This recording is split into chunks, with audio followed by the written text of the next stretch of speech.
A lot of wood chips here. Big pile. It's good, but I wish it was a big pile of compost. Wouldn't it be great if we could turn all these wood chips into compost? Swap it out just like that. Fortunately, we can do that using some pretty simple methods and pretty simple technology. Today, we're going to turn wood chips into compost using a bioreactor. Stay tuned to find out how I'm going to do that coming up. Today, we're going to start the process of turning wood chips into compost by building a Johnson Sioux bioreactor. It's a simple piece of technology that's been made popular by David Johnson. If you want to learn more about the bioreactors themselves, I'll link to those below. I've never built one, I've never used one, I've never seen one in person. I've only watched David's videos. I love the idea of making this, and I got all these wood chips around me right now, so I'm going to use the opportunity and some little bit of inspiration from David to make this thing happen. The design, the way this pile's built is really interesting, and that's what allows it to be fungally dominated. It allows it to be passive, and it allows it to use very little water. So let's jump right into it and get started building the bioreactor.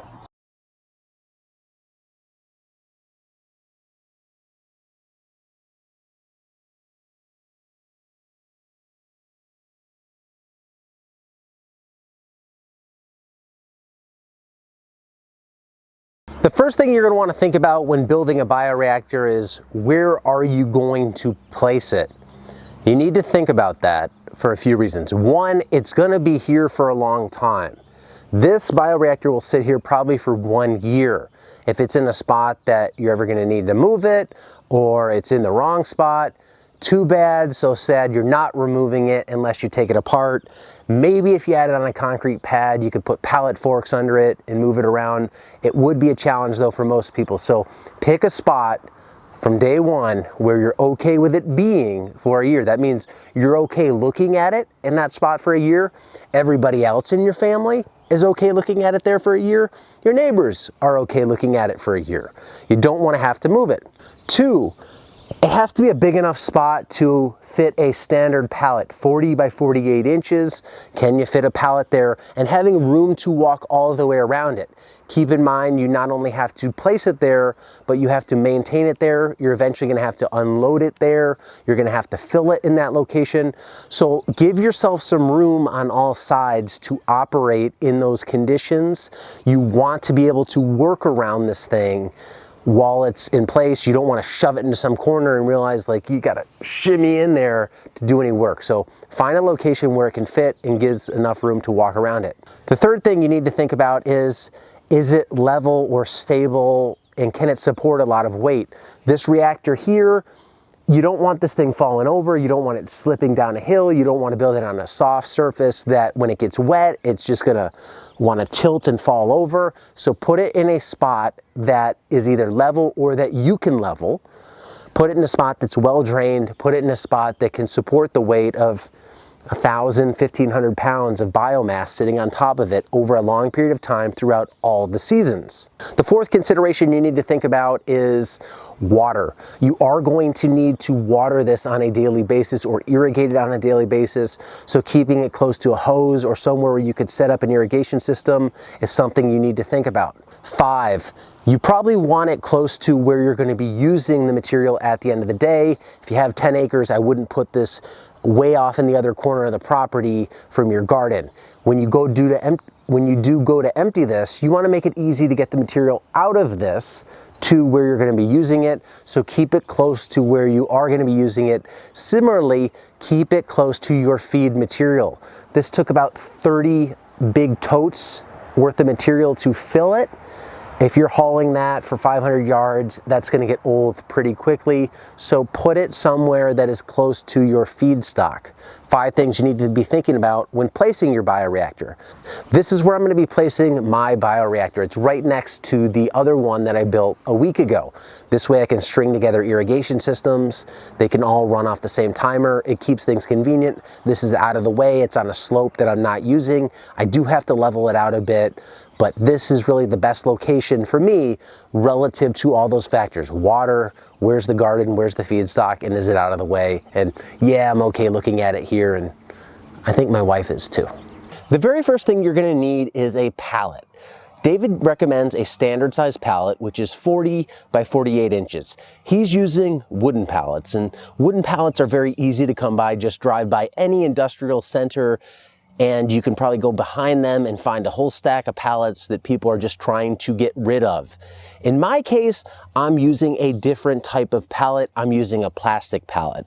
The only reason I'm using plastic is because I have a ton of plastic pallets from when I import stuff from Japan through Paper Podco, my company. So I'm just reusing something that I already have. Beyond that, I love plastic pallets over wood pallets for obvious reasons. This is in contact with the ground. It's going to be in contact with wet material or compost above it. Plastic doesn't rot, wood does rot. Plastic's also a lot stronger. So in my case, I'm using a plastic pallet versus a wooden pallet. I've already laid the pallet down. I put a level to it so I have some idea of how much dirt I need to remove and how much I need to prop up via bricks. I just put a quick outline of the back end of the pallet where I'm gonna have to do some excavating. Now I'm just gonna start stripping that soil off and just set it to the side. After about 2 minutes of excavation and just checking things with a standard level, I am level on all sides. You do want to make sure this platform is level. Again, it's heavy. You don't want it toppling over. You want to keep it as straight as possible. So make sure to check all corners and then do a diagonal level just to make sure you're as close as you can get. The reason for the pallet is to provide airflow. By raising the bioreactor off of the ground, you're enabling air to get underneath the bioreactor. There's going to be tubes running in through the bioreactor itself. Those tubes bottom out at the pallet. So airflow can flow under the pallet and go up through those tubes, providing oxygen to all the microbes that are breaking down all of your organic matter. That's why it's important to use the pallet. Once you've laid your pallet, then you want to identify the center of the pallet. Using that center point, you're going to draw a circle on the pallet that has a diameter, that's the total distance across, of 28 3/8 inches. Then around that circle, you're going to place 5 4 3/8 inch diameter circles 72 degrees apart. You can see all those specs on the diagram that I'm showing here. Why these holes are important is because eventually we're going to put the pipes into these holes. Placement on the pallet can be a little bit tough. You want to try and leave as much structure in the pallet as possible. This pallet has a center block holding up the underlying joist right there and this cross member here. So I wanted to leave that in place. I didn't want to cut through it. So I had to kind of shift the circle off center of the pallet to get it to where I was just cutting through this board and this board.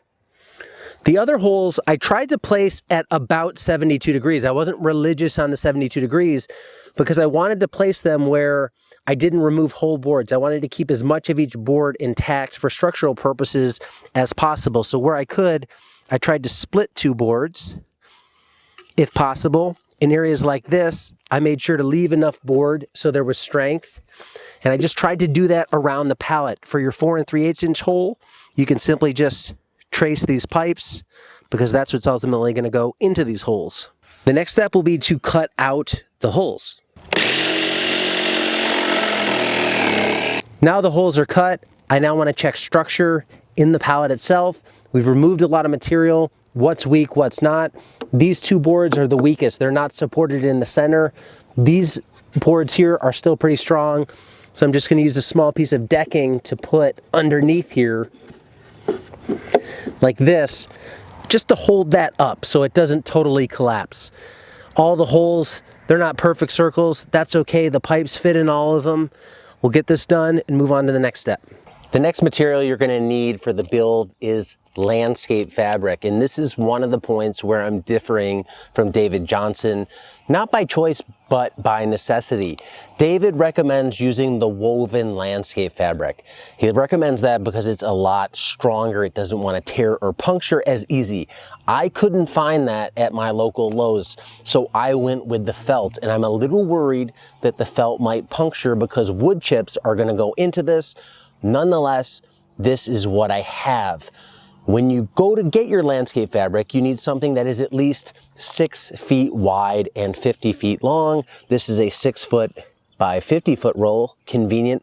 This is the level 2 Stay Green Weed Barrier from Lowe's. I think this cost $30 itself for a roll. For the next step, we need to take one of our 6 foot by 6 foot pieces of landscape fabric, lay it over the pallet, and then we're going to cut holes in the fabric where we have holes in the pallet.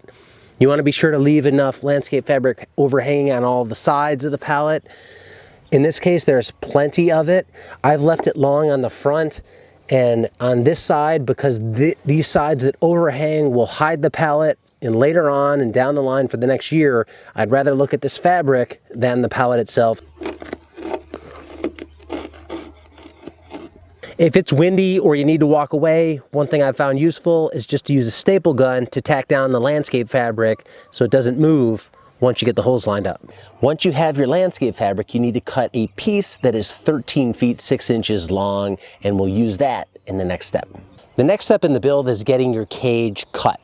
This is concrete reinforcing mesh. It's 5 feet tall. You want to cut 12 feet 6 inches worth of it off of the roll. Go as close as you can to 12 feet 6. When I lined it up against this vertical wire, it came to like 12 feet 4. That's perfectly fine. When you cut the reinforcing mesh, one thing you want to be sure to do is cut it flush along one side. The other side you can leave long. Those little wires sticking out is what you're going to use to hold the cage shut. So leave one side long. You also want to be sure to cut all the little pieces sticking off the top and the bottom off. You want a smooth surface across the top. Once you have your mesh cut, the next thing to do is lay it out flat. So find an area that you can lay this out nice and flat. You'll notice with the roll sitting here, it has a natural curve to it. The metal has memory. We're going to work with that curve. So the inside, or what I'll refer to it in the inside, is the inside of the cylinder. When we lay this flat, we're going to put the inside up. We're going to have to hold this down on both ends in order to do the next step, which is sewing the landscape fabric on. So I'm just going to weight both sides down with a deck board, and then we'll begin our sewing. To sew this on, I'm not using anything special. I think this is electric fence wire that I'm using, and I've cut one end of it to a point to allow it just to puncture the fabric easier. And I'm just going to do a in-out looping pattern the whole length of the cage in the landscape fabric, and then I'm going to repeat it on the bottom. I'm not going to do the ends. For the sewing, we're going to want to make sure that we fold over the end to the underside of the cage, and we want to make sure we fold over the bottoms to the underside. So all of our fold over is down here, leaving us a nice clean surface on this side. Push through all the layers. We're around the wire. We're just going to anchor this end. And then we're going to go and feel for the wires that are running upward, and we're going to go inside each one, making sure to puncture through all the layers. Pulling the wire nice and tight, continually tucking underneath like this, and then we go up to our next wire, through and through. And we're just going to repeat that process the whole way down the length. Sewn up, it's going to look like this, just the wire holding the landscape fabric to the inside of the cage. Now we're going to need to start cutting down our drain pipe. You're going to want to measure off 6 foot lengths of each section of pipe and then cut it down. One thing I did to all of my drain pipes after cutting it was I added this rope handle. I simply drilled 2 holes in either side, and I put a rope handle in there just to give you some extra grip if you needed it to pull the pipes out. These pipes aren't terribly hard to get out, and you can get some grip by just gripping the top of the pipe, but for extra leverage and strength, I would recommend putting a pull handle on them just to give you something better to grab onto if needed. Do this 6 times and then we'll move on to the next step. At this point, we now have everything we need to start assembling the bioreactor. The pallet is in place and leveled. We have holes in it. Our landscape fabric is laid over the pallet. Holes are cut in that. We've checked our 6 pipes. They fit. We've sewn our fabric to our cage. Now we're going to arrange the cage on the pallet right here.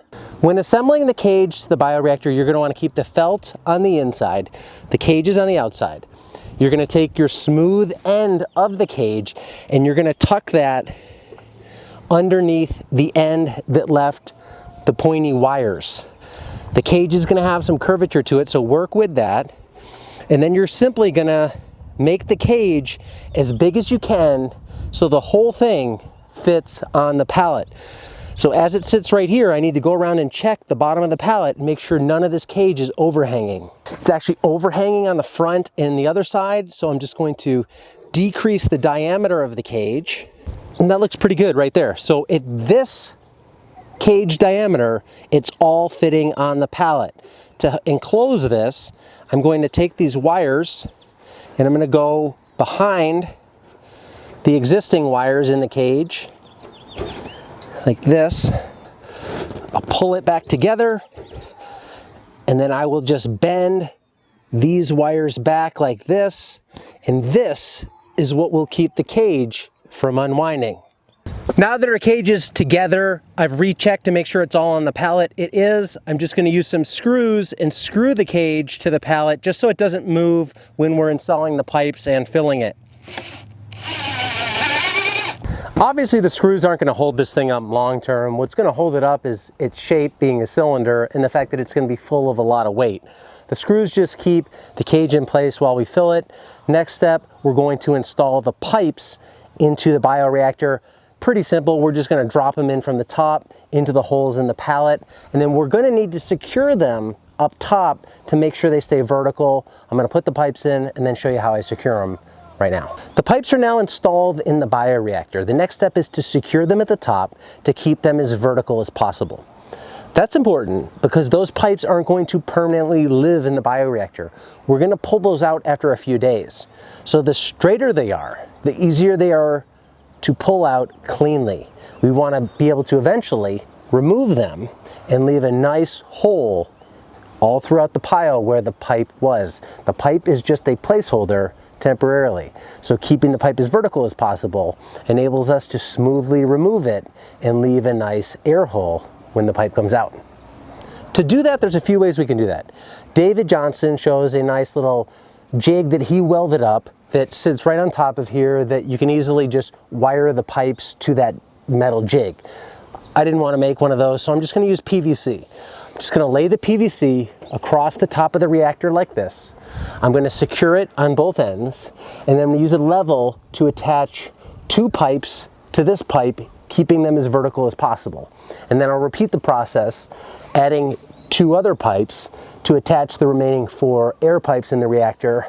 The idea is just to give them a temporary hold while the material gets put in, because once the material's in here, the material will hold the pipes vertical and this can come off. Next step is to fill it.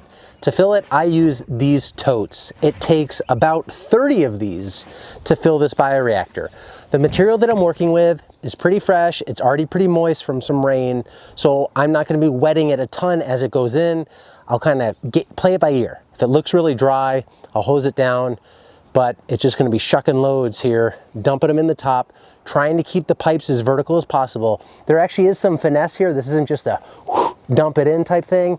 You want to try and pour it in, spread it around the reactor evenly, and work your way up so the pipes stay nice and straight. Once it's in there, we're done. We'll let it sit for a few days and then pull out the air pipes. There we are done. It's full. It actually took a lot less totes than I thought it would. 30 totes in all, about 30 totes in all to fill this. It took about an hour, so not a terrible job in terms of labor. If we look at this total build all in, we're looking at probably about 5 hours into it, 5.5 hours by the time I clean up everything. I'm still not done yet. I still would have to put an irrigation system on top of this. I'm not gonna do that yet. Probably gonna do that down the line. There would still be a piece of landscape fabric that goes over the top as a cover. We still have to remove the pipes. I'm gonna do that in a few days. I'm gonna let this settle overnight. I have a feeling it's gonna wanna smush itself down, and then I'll top it off, get it right up level to the top, which is where it is now. We'll let that sit for a few days. We'll pull out those pipes. Here we are 24 hours after this bioreactor has been filled. There's been minimal settling in here in terms of contents. We can now remove the PVC support structures that were holding the air pipes vertical during the filling process. The PVC air pipes themselves I'm going to leave in here for about a week. I want to give it some extra time to allow this mass to solidify before I have the confidence to pull out the air pipes, but these ones can come out. The bioreactor's been sitting for 5 days.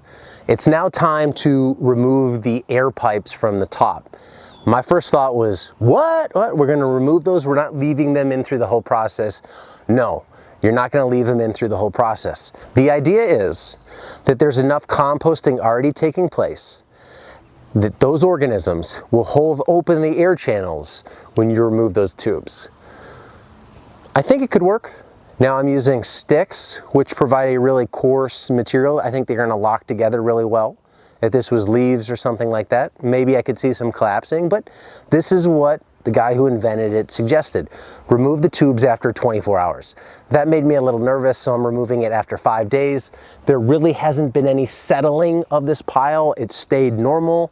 I've just been watering it by hand so far. I haven't hooked up the irrigation. So now let's pull the pipes and see how it goes.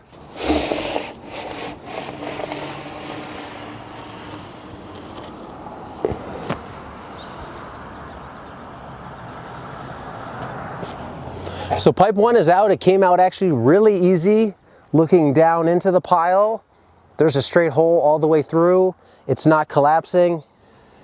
If I put my hand in there, I feel a little bit of heat, not a lot, so far so good. The one thing that I still have to do is put an irrigation system on both of these. I'm not gonna rely on watering these by hand. I put these close together side by side for a reason. I can run one system, have one timer to irrigate both of these. David suggests watering them for just 1 minute a day, 2 minutes a day in really hot, dry weather. I'm probably gonna go the 2-minute approach, at least in the beginning, to ensure a lot of moisture is going through the pile. I'll do a video of the irrigation system when I build it, but for now, these are done. Now that we have 2 bioreactors, what went into them? In terms of build time, you're looking at about 4 hours per bioreactor. Maybe you could speed that up with a team. Maybe you could speed it up as you build more. In terms of filling, it took me probably 2 hours, being conservative, to fill each one of these. So I'm gonna say it's 6 hours to build and fill one. After that, the cool thing is it's just totally passive. You can walk away. You don't have to do anything else. Now I will have to install an irrigation system on both of these. That's gonna take some time. That's probably gonna add an hour at the end of the day. So 7 hours for something that you can walk away from for a year and hopefully get nice rich compost, all of this turning into compost. I like that trade-off. Money-wise, here's how we came out. One roll of 5 foot by 150 foot concrete reinforcing mesh was about $160.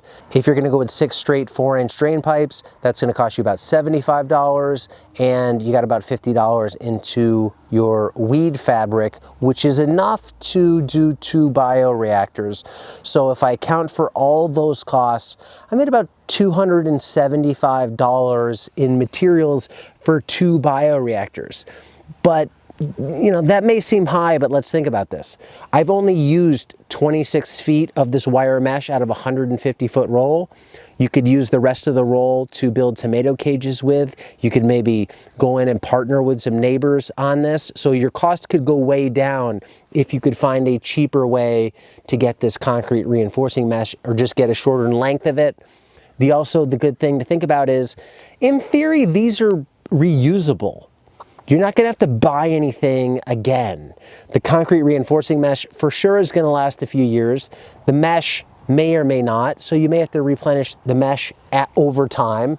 I think it's going to last a while.